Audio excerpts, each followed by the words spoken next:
the Sacramento Kings just took home their first playoff victory in 17 years. And the Sacramento Kings did it. They lit the beam tonight, and everybody in Sacramento is buzzing right now. And that crowd was probably one of the loudest crowds I've heard because this team has been waiting so long just to have one playoff game.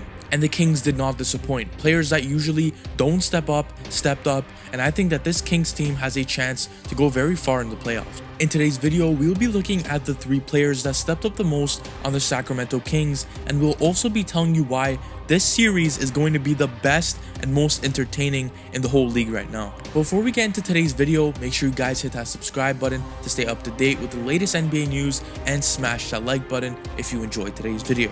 Enough me talking, let's get right on to the first player that stepped up on the Sacramento Kings, and this was De'Aaron Fox. I think at this point, De'Aaron Fox is the most clutch player in the league. You can debate me on this if you want, but he had 38 points, 1 rebound, 5 assists, and 3 steals. He did not start the game while shooting the 3, let me be honest with you, but near the end, he traded buckets with one of the best 3-point shooters anyone has seen, Stephen Curry. And his isolation hezzies were absolutely unguardable. Draymond Green couldn't guard it, nor did Klay Thompson even stand a chance against De'Aaron Fox. I know this sounds crazy, but I think that De'Aaron Fox can play way better, and he has a good chance at averaging 40 points per game this series. And this is because De'Aaron Fox didn't really shoot the ball well tonight, but one thing that he can do is once he plays more playoff games, you know, those nerves will go away because he's never really played a playoff game. And I'm predicting that next game against the Warriors, De'Aaron Fox is going to score over 40 points. Now let's move on to the second player that I loved on this Kings team, and this was Malik Monk.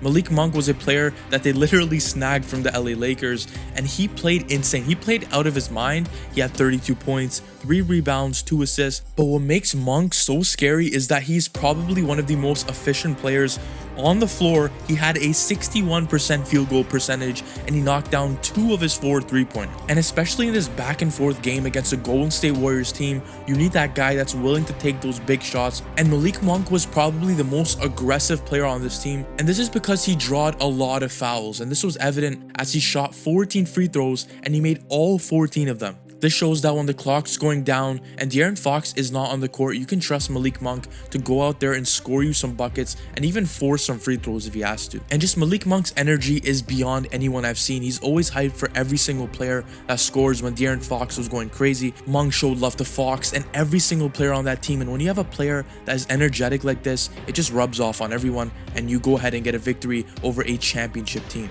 And finally, let's move on to the third player that stood out to me on this Kings team, and this is Trey Lyles. You guys may disagree with me, but I don't really care because Trey Lyles was the reason why the Sacramento Kings team won. In my opinion, he knocked down shots when De'Aaron Fox was not in the lineup, and he knocked down 4 3-pointers, and he was on an absolute streak. I think it was around the 3rd quarter, he was going crazy. Lyles had 16 points in the game, 6 rebounds, and 1 assist, and he was hands down the most efficient player on the Sacramento Kings team tonight, and he shot the ball at a 75% field goal. What else do you want more from a bench guy just coming out there? He gave energy, and he gave 3-point buckets that were extremely crucial when they were trying to come back. I just know that this series is going to be so exciting, but the Sacramento Kings just have a bench that's so hard to counter. You got players like Davion Mitchell passing the ball around. You got players like Trey Lyles spreading the floor, and let's be honest, Sabonis didn't even play that great because his thumb's injured. So once Sabonis somehow plays better, this Kings team is going to be even more unstoppable. Let's just be real. But let me know how far you think the Kings are going. Do you think they could beat the Warriors? Because if they could do that, god damn, and that's just hands down respect for the Kings. Before we leave today's video, make sure you smash that like button. Let's get this video to 500 likes. This helps get the video out to many more people, and subscribe to the channel if you enjoyed today's video. That's been all for your boy Mufzy Hoops, and let's light the beam, baby. Let's go.